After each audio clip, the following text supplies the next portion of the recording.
I've been thinking of the idea of monetized traumas, the idea that we have to package and find the good and the bad that happened to us. It's awful and can make things worse to the point where if we find the good, that must justify our pain.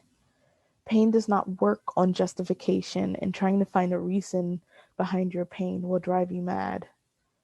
I believe in our world of social media, likes, clout, virtual popularity, there's a feeling that we are selling ourselves. And if we are selling ourselves, we must find a way to make every part of ourselves appealing and commodifiable. Is that a word? Anyway, selling our story can be great. On one level, we give people a space to not feel so alone. We can give them support by telling them, hey, I've been there and I got out so you can too. On the other hand, sharing our trauma can lead to more trauma. If we don't have the support in place or have the skills to work through what we acknowledge, then it kind of becomes a moot point.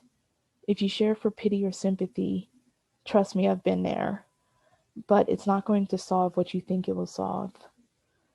I had someone in my life who made me feel less than, cut me down, and it was done with the purest of intention. So when I realized how toxic and problematic it was, it just made it all the worse.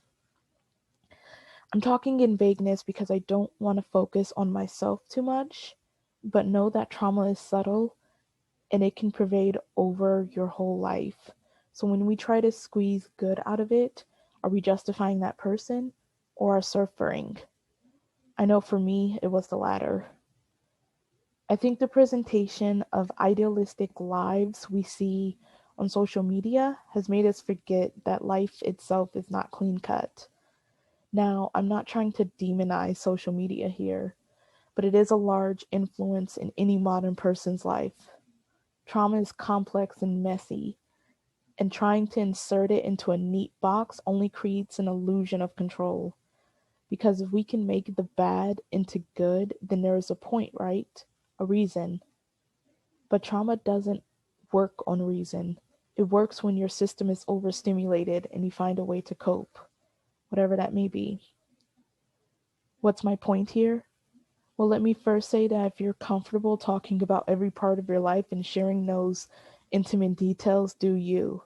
But as a healer, coach, whichever, there shouldn't be an obligation to bare our souls like that. Trauma can make us who we are, but we are not our trauma. I think there's a prevailing idea that if this thing, event that shaped me exists, then I must own it. It is mine and I carried it for so long that it's become a characteristic. But I don't believe we have to own our stories like that. Even our life events are separate from who we are. My point is this: you can find all the meaning and good out of your trauma that you want, or you can find none of that and wish you could wipe it from existence. My point is that who you are doesn't need to be wrapped in past pain. And in monetizing our pain, are we not creating a story or even identity around it? Just from food for thought. I would love to hear your opinions about this matter and just what I've noticed recently. You are sovereign and free. I wish you the very best.